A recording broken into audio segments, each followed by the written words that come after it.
Hello everyone, this is Latasha Blanton from the Real South Africa Travel and Tourism. And you're going to have the opportunity to travel with Phil Scott to sunny South Africa.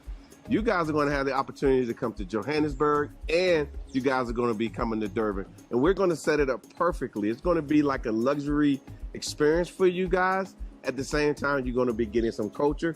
And of course, you're going to get an opportunity to talk to Phil, hang out with Phil, and get his views on Africa and South Africa.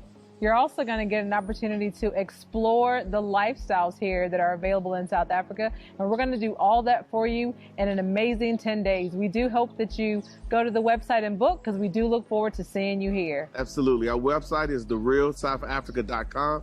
Go there, scroll down. You'll see a picture of Phil, and just go ahead and book there. So we'll see you here in what we like to call sunny South Africa.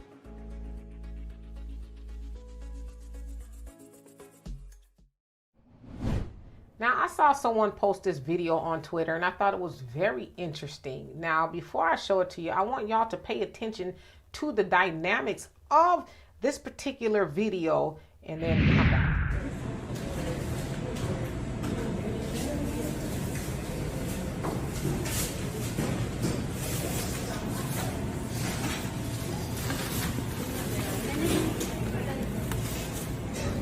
So, as you saw there, it was an Asian restaurant, and in the lobby, it was Black customers, and working behind the counter, they were Hispanic. Again, Asian owners of the restaurant.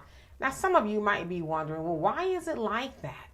Well, predominantly Asian restaurants, I would say, they set up in Black neighborhoods, and they get all the money from Black people, right?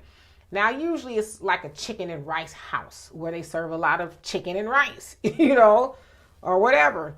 And so they have a lot of Black customers, as y'all saw there, get, bagfuls of the food, and they pay for it and all that.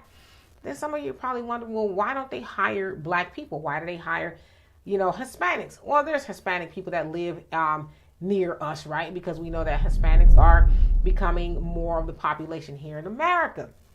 But they rarely hire Black people in Asian businesses. Now, I've seen some Black people working like beauty supplies and stuff like that.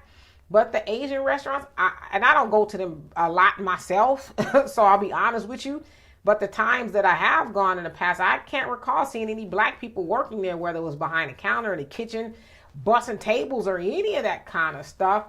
And so it's just kind of the way it is. They don't want to give Black people jobs, even though they're in the Black community, but they'll give the Hispanic jobs because for whatever reason, they don't deem to be a threat, or maybe they feel like they're better workers. I don't quite know what it is.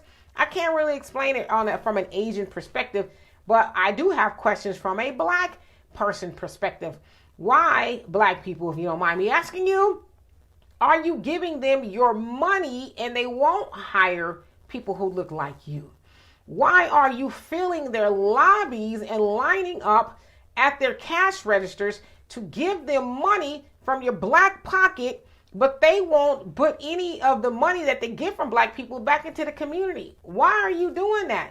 Now, I've never eaten at a chicken and rice house. When I moved to Texas, I was like, what is that? Because I would see them a lot. Like if I'm driving through our neighborhoods and stuff, I would see the chicken and rice house. I'm like, what in the world is a chicken and rice house?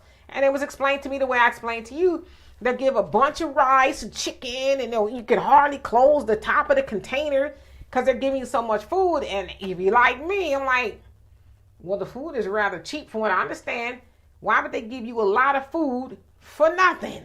What's going on with this food? That's what I would ask, right? I'd be kind of, and listen, I'm not saying they doing anything nefarious. Y'all do what y'all want with that. I'm just saying I have questions as to why they're giving you so much of it for such a little price. Do what you want to do with that. But nevertheless, I don't care how much it was. I don't care if they was giving it for free. I would not eat there. And I'm not going anywhere that do not hire Black people, even though it's in a Black community. I'm just not going to do it, right? It doesn't make any sense. They'd have to be hiring some Black people for me to go in there. But again, I'm not going to be doing no chicken and rice because I'm not quite sure exactly what's going on with it, right?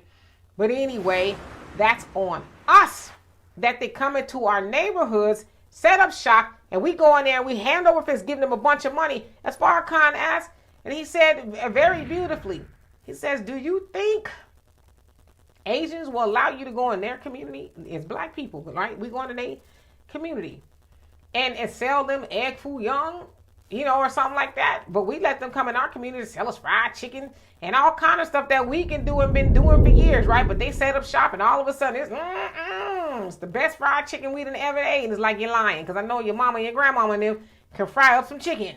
But they come up in there, it's like you gonna go in there and give them all your money. But as a far concept, they ain't gonna let you go in their community and do that. They run you out. As a matter of fact, you would not even get a permit to put one nail or one stake in the ground to build no restaurant selling them the food that they make. They would never have. In fact, they'd be up at the city council meeting or the city planning meeting like, no, they can't build nothing here. This is our community. We want to put something there, and they would acquiesce their demands. But we don't necessarily go to the planning communities at the planning committee, rather the meetings that they have at city halls. We don't do that. We are reactive when it comes to stuff. We find out about restaurants and the checking the cashes and the pawn shops and all that stuff when it's already built. Then we want to go up in there and say, well, we don't want that in our neighborhood. It's like it's too late. You're getting another marijuana shop, okay?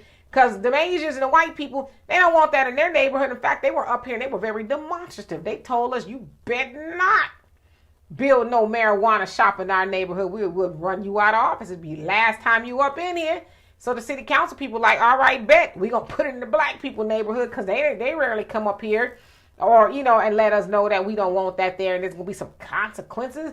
In fact, they put the stuff, and they know they can put the stuff in the black community and black people going to go out there and vote for them again. Well, it's the name I know. They black. Or they're a Democrat or whatever. So we go out there and vote. There's no real consequences for doing that kind of stuff. But the other thing is economics. As Farrakhan also said, you ain't got to advertise in the black community. The other communities, races, they go in the black community. They ain't got to do no big old advertisement, marketing, and all that other stuff. All they got to do is set up shop, and we see it.